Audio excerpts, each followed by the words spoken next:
안녕하십니까, 김동찬 목사입니다. 오늘 묵상하실 큐티의 제목은 이집트 왕 투탄카멘도 몰랐던 참된 영생의 길입니다. 함께 묵상하실 하나님의 말씀은 요한복음 11장 25절에서 27절의 말씀입니다. 예수께서 이르시되 나는 부활이요 생명이니 나를 믿는 자는 죽어도 살겠고 무릇 살아서 나를 믿는 자는 영원히 죽지 아니하리니 이것을 내가 믿느냐? 이르되 주여 그러하외다. 주는 그리스도시요 세상에 오시는 하나님의 아들이신 줄 내가 믿나이다. 동서양과 복음을 통해 모든 사람에게 가장 관심 있는 주제는 죽음일 것입니다. 그리고 이러한 죽음에 맞서는 가장 강력한 상징물은 아마도 이집트의 피라미드일 것입니다. 왜냐하면 피라미드는 그 크기와 웅장함으로 인해 여러모로 많은 사람들을 압도하는 강력한 인상을 주고 있기 때문입니다. 이집트인들은 인간의 영혼이 바와 카라는 두 요소로 나뉜다고 믿었습니다. 먼저 카는 육체와 함께 태어나는 생명력으로 죽은 뒤에도 계속 존재하기 위해 음식과 휴식처가 필요했습니다. 그리고 바는 새의 몸에 사람의 얼굴을 한 형태로 묘사되는데 낮에는 세상을 돌아다니다가 밤에는 다시 육체로 돌아와야 했습니다. 그런데 인간의 영혼이 영생을 누리기 위해서는 이 두 요소가 반드시 원래의 육체를 찾아 돌아와야 했기 때문에 시신을 썩지 않게 보존하는 미라 제작은 필수적이었습니다. 이러한 관점에서 고대 이집트 파라오에게 미라는 영혼을 위한 필수적인 육체 보존의 방법이었습니다. 이집트인들은 미라 제작을 위해 파라오의 시신에서 장기를 적출했는데 먼저 부패하기 쉬운 내장과 뇌를 제거했습니다. 그리고 간과 허파, 위와 장은 각각 4개의 전용 카노푸스 단지에 나누어 보관했습니다. 다만 심장은 지혜와 양심의 근원이며 나중에 반드시 사후세계의 심판관인 오시리스의 신 앞에서 무게를 재야 했기 때문에 신체 내부에 그대로 두거나 처리한 후 다시 넣었습니다.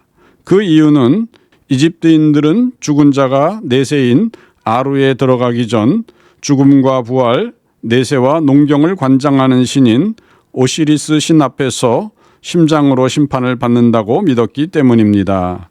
즉 죽은 자가 심판을 받을 때 심판의 저울에 달리게 되는데 이 저울 한쪽에는 죽은 자의 심장을, 반대쪽에는 정의의 여신 마하트의 깃털을 올립니다.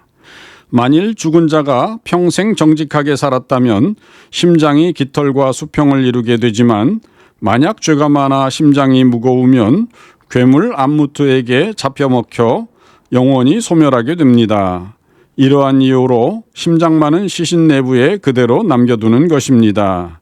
이렇게 처리를 끝낸 시신을 이집트인들은 천연소금인 나트론에 40일 정도 담가 수분을 완전히 제거한 후 향유를 바르고 린넨천으로 겹겹이 쌓아서 미라를 만들었습니다.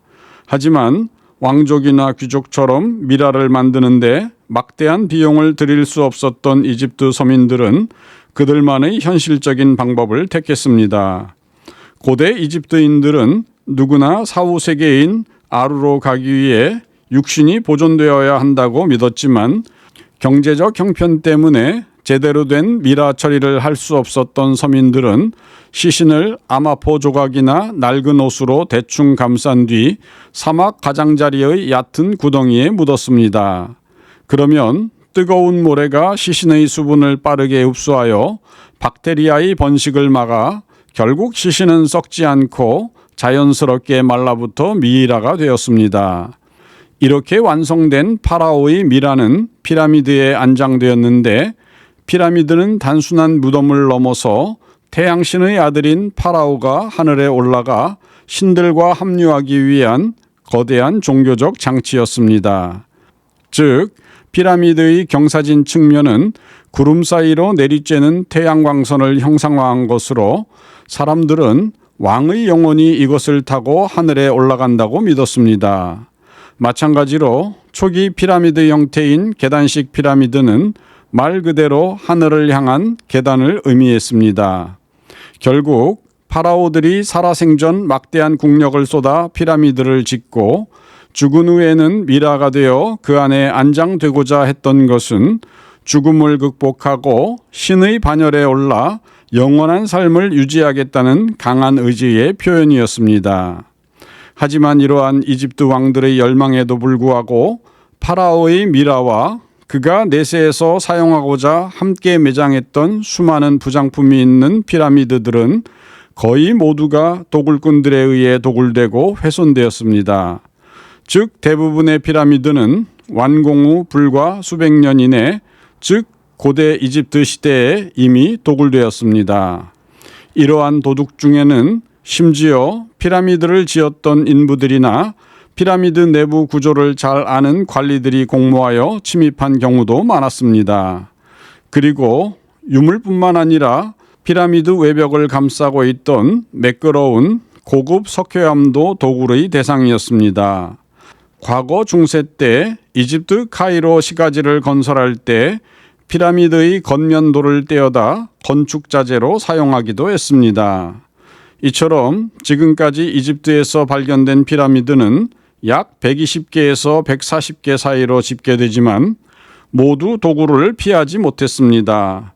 투항이라는 이름으로 잘 알려진 투탕카멘의 무덤만이 도굴을 피한 거의 유일한 무덤으로 남아 있습니다. 9세의 왕위에 등극하여 19세에 사망한 것으로 알려진 이 소년왕의 무덤은 약 3,300년 넘게 보존되어 있었습니다. 그런데 이 무덤조차도 1922년 왕들의 계곡에서 발굴 작업을 하던 영국 학자 하워드 카터에 의해 발견되었습니다.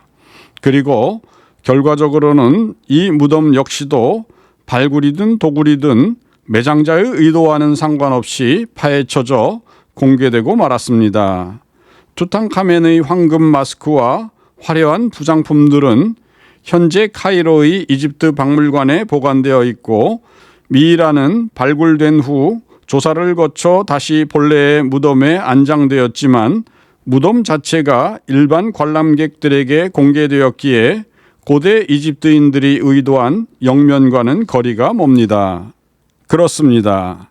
고대로부터 인류는 영원을 사모하고 부활을 꿈꾸어 왔지만 온갖 권세와 부귀영화를 누리다가 피라미드에 누웠던 고대 이집트의 왕들조차 영면하지 못하고 도굴꾼들의 손에 유린당하거나 박물관에 전시되어 관람객들의 구경거리로 전락하고 말았습니다. 그러나 예수께서는 자신의 죽음과 부활을 통해 우리에게 부활의 능력을 입증하셨고 또한 믿고 의지하는 모든 이들에게도 영생을 베푸시는 구원의 주이시며 하나님이십니다. 이러한 주님의 약속을 믿고 예수님을 구주로 영접하심으로 모두 영생에 들어가시는 성도 되시기를 주님의 이름으로 축원합니다. 감사합니다.